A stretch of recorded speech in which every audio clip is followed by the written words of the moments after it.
So we're now going to dive into working with the database, and what this will allow us to do is hook up the web routes we've already created inside of our controllers to actually use the database rather than the fake data that we've been relying on.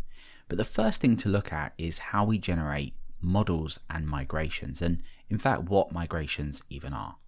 Now, before we do anything, we need to make sure that we have a local database server up and running. I'm using MySQL here, it's just locally installed on my machine. So go ahead and whichever platform you're working with, get this set up. You may already have this done already. And go ahead and connect to your database. The first thing that we're going to do is actually create a database out. So let's create a database in here called Laravel Basics. Of course, you can call that whatever you want. And we're just going to leave this alone. We're not doing anything manually inside of our database. We don't touch the database manually whatsoever. We do this all via migrations, which we kind of touched on earlier and kind of explained what these did. Okay, so within Laravel by default, we have 3 migrations created. Laravel is pretty much set up for authentication already. So you already have a migration to create out a users table. You have a migration to create a password resets table, and also a failed jobs table.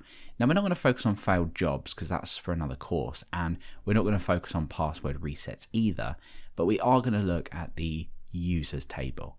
Now, just so we don't get confused, let's go ahead and delete the create passwords, resets, and the failed jobs table, just so we have one migration here. I'm going to take a good look at this and see what's happening, and then we're going to run our migrations when we've connected up to our database. Okay, so what's happening here is we have a migration, as we have seen, that's been created already for us. We haven't done this ourselves. Now, this uses the schema builder to create a database table called users with all of these columns, and this is all done within code, and this is done with the up method. We also have a down method which effectively does the opposite of what we're doing in up. Now, the benefit of this and writing this out in code is you can define how you want your database to look. You can run your migrations to create tables, modify tables, and perform other queries. But then you can roll back your migrations if you make a mistake or if you need to update something. So if you're used to creating out all of your tables manually, this can take a little bit of a while to get used to, but stick with it and it will make sense and it will save you a lot of time as well. Okay, so we've got this default migration. Let's first of all run this and see what happens. But before we do that, we need to tell Laravel about our database connection settings. So if we head over to the env file in the root of the directory, which we looked at earlier when we were looking around Laravel, we've got quite a few options in here which vary between different environments, and that's the point of this environment variable file. Things like our app debug status, of course, change. If we go live with our app, we want this to be false. So if an error does occur, people don't see information about our code or anything else. Database connections change, and things like sending email change as well. You probably have some kind of local testing service for mail, but we're focusing on our database, which of course also changes between production and our local environment as well. Now, these settings here are fed into our config. So if we open up config and database, you can see here that the default driver is MySQL unless we override it inside of our env file. So it's set in there, but it also gets changed over here as well. So that's the database driver that we're using. So you could switch this out in here to use something like Postgres if you use that, but we're sticking with MySQL for now. Now down here we have a list of the connections. So for example, we have our MySQL connection settings stack here. We have our Postgres stack here as well as a couple of other things that we don't need to worry about. So what this will do is it will take from our environment all of these options and allow Laravel to connect to our database to perform queries and of course look data up as well. So we've got the host, the port, the database, the username, and the password, which are pretty much all of the things that you'll probably need to change around. So if we come over to env, these values are being read by that config, and then Laravel, when it performs any SQL queries, will fetch this config and it will connect that way. So let's come over to env and just start to change this over. The host for me is local, the port is 3306. The database has been named because that's the name of the project that we chose. That will happen automatically with the Laravel installer, but we're going to leave that as it is. The username here is root, and for me the password is just password. But of course, this is going to vary for you depending on how you've set things up. So now that we've changed them settings over, Laravel can read out and write to our database. So we're going to run this migration, and then we'll come back to this and see exactly what's happening. So let's come over to our terminal and run php artisan, and we know that inside of here, if we come up, we have this migrate command, which runs our database migrations. Let's run php artisan migrate and see what happens. Okay, so migration table has been created successfully. We'll have a look at that in a minute. And we have a status here of migrating the users table and then a successful migration. If you head over to your database software, give this a refresh, you'll see that you've got the users table created with that structure defined by code. And we've also got this migrations table, which you don't need to touch. What this will allow Laravel to do is keep track of which migrations have been run and when they've been run. So we don't need to touch that at all.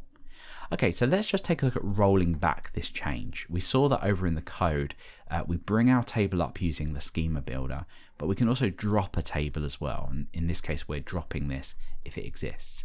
So to roll back a change, so let's say that we just migrated our users table, we made a mistake and we want to roll it back to make an addition, we can run php artisan migrate and roll back. And there are several other commands under the migrate namespace which you can fiddle around with.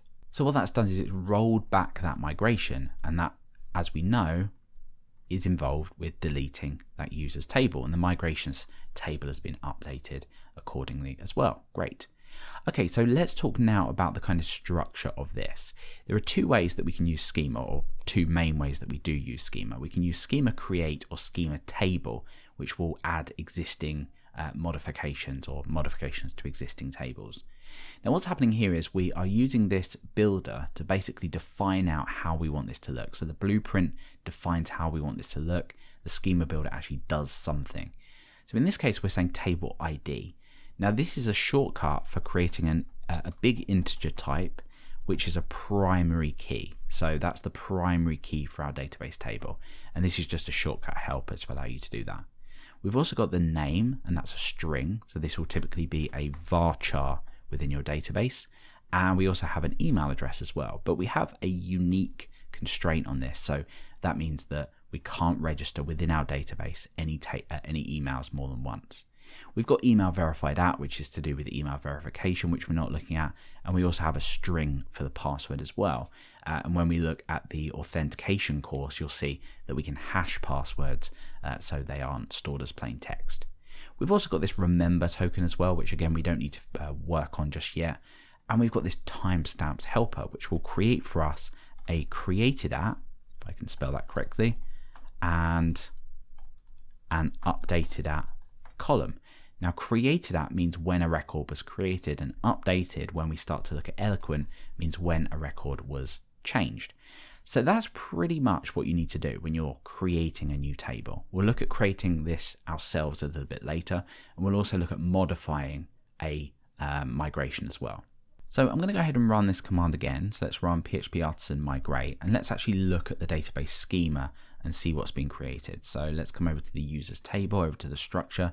And as you can see, the ID is a big integer. It's unsigned, so it's a positive value, and it's a primary key, and it's auto increment. The name is a varchar with a default length of 255. All of these have options. So if you wanted the name to be 20 stored in your database, you can just provide that in that method. Email is the same, but this has a unique constraint to it. And we've got all of these other things as well as them created at and updated at values that, or fields that I was just speaking about. And these are both timestamps within Laravel. So let's say that we were happy with our users table, but a little bit later on, we wanted to add in a username. Well, what we can do is we can actually create new migrations to either create new tables or modify existing tables. We're going to look at that in the next part when we create out a post model with a migration. But for now, I'm going to go ahead and show you how to create out a migration. As you would imagine, it is under the make namespace within Laravel. So let's go ahead and make out a migration. Let's just give this any name for now. I'm just going to call this test just to kind of see what happens. So that's created a migration. If we head over to this migration here, you can see there's not much in here. We've got an empty up method and an empty down method. That's just because of the naming convention that we've given this migration. Let's take a look at a different approach. Let's say that we were creating a posts table. let's call this create underscore posts underscore table. You'll notice the different naming for this, create underscore post table. That's just because migrations are classes, but they're a slightly different breed of file. So we tend to give these underscores instead. Let's go ahead and run that and see what happens. So let's come back over to this create post migration. And what Laravel has done is, as well as scaffold this for us, it's worked out what we want to do from the file name that we've given. Now don't worry too much about this. You don't need to worry about what file name you're giving. But basically this is assumed that we're creating a posts table. It's already filled in the ID and the timestamps for us, and it's filled in the down method. So for a post table, we'd probably go ahead and fill this in with a string, with a title, and then we could run that migration to create that posts table. Now, as well as this, we can also modify existing database tables as well. What you wouldn't want to do is, if you wanted to add a username, for example, to your users table, you wouldn't do this manually within your database. What you do is create a migration to modify the users table. So let's take a look at that now.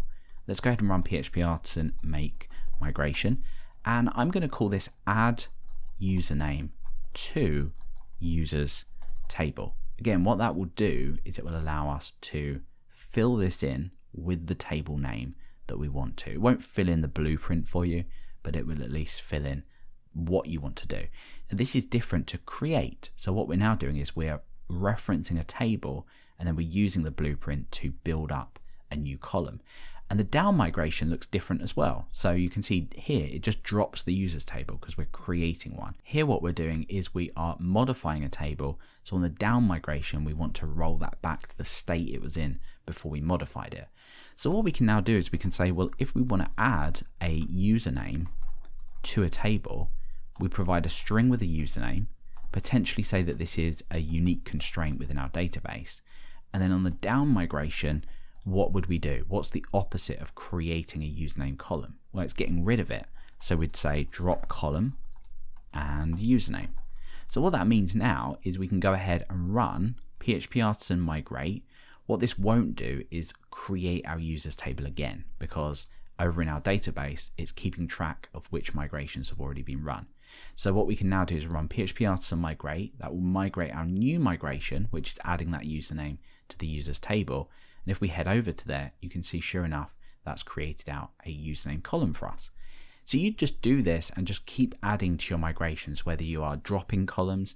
If you created a migration to drop a column, the reverse would be to bring it back up again. You just want to keep these in a nice state. So you always want to fill in the up and the down migration as well. So it's really easy now for me to say PHP artisan migrate roll back, which will get rid of the username from there, because the down migration allowed us to do that. And if we wanted to bring it back again after maybe a modification to the code, we just rerun that and it would bring that back up to the state that it was in before. So this is great. It means that we can just keep track of our migrations or our database schema through code, and when we port this to a new server, we can just run PHP artisan migrate, and that will create all of our database tables for us with all the modifications that we created. Like I said before, if you are used to doing this manually within your database software, this can take a long time to get used to, but it's worth persisting with this, because in the long run, it's going to save you a lot of time. So hopefully now you understand migrations and what they're for. Let's jump over to the next part, where we're going to look at actually generating a new model with a migration automatically alongside this.